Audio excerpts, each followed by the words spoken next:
भगवद गीता के अध्याय 2 के 42वें श्लोक में श्री कृष्ण कहते हैं कि हे अर्जुन, जो व्यक्ति कर्मकांड में ही उलझे रहते हैं और वैदिक कर्मकांडों को ही सब कुछ मान लेते हैं, वे मूर्ख है। आइए मैं आपको वो श्लोक पढ़ के सुनाती हूँ। यामिमाम पुष्पिताम वाचम प्रवदन्त विपश्चितः वेदवादरताः पार्थ नान्यदस्तीति वादिनः। आज के समाज में दिखावा, आडंबर यही सबसे ज्यादा चल रहा होता है। जैसे लोगों को सच्चे धर्म का कोई ज्ञान नहीं है, लोग भगवद गीता नहीं पढ़ना चाहते हैं। वेद में निहित जो भी हमारे कर्म कांड है, उनका एक उद्देश्य होता है। वो उद्देश्य है कि आप लोगों की भलाई के लिए या ईश्वर को प्रसन्न करने के लिए, क्योंकि देखिए सब कुछ देने वाले तो ईश्वर ही है ना। तो ईश्वर को प्रसन्न करने के लिए हम जो भी वेद में रचित जो भी हमारे कर्मकांड होते हैं, होम इत्यादि है, यज्ञ इत्यादि है, वो हम करते हैं।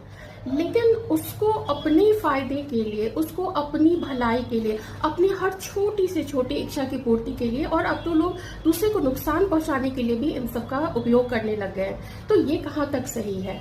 लोगों में आडंबर बढ़ गया है। जिन्होंने जो भी अपने आप को धर्म के ठेकेदार समझते हैं, उनमें आडंबर खुद भी बढ़ गया है, क्योंकि उन्हें धन चाहिए, वो धन लोलुप है। उन्हें धन चाहिए, उन्हें पावर चाहिए, उन्हें सम्मान चाहिए, और वो चाहते हैं कि लोग उनको ब्लाइंडली फॉलो करें, बिल्कुल अंधविश्वास उनका बन जाए, और वो अपने जो व्यक्ति है वो अपने सच्चे कर्म से दूर भागे, क्योंकि उन्हीं में उनका फायदा है, न कि धर्म का और न ही देश का।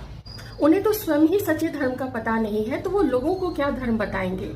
श्री कृष्ण यज्ञ इत्यादि की जो महत्ता है, उसका जो महत्व है, वो बताते हैं कि वो देवताओं को प्रसन्न करने के लिए किया जाता है।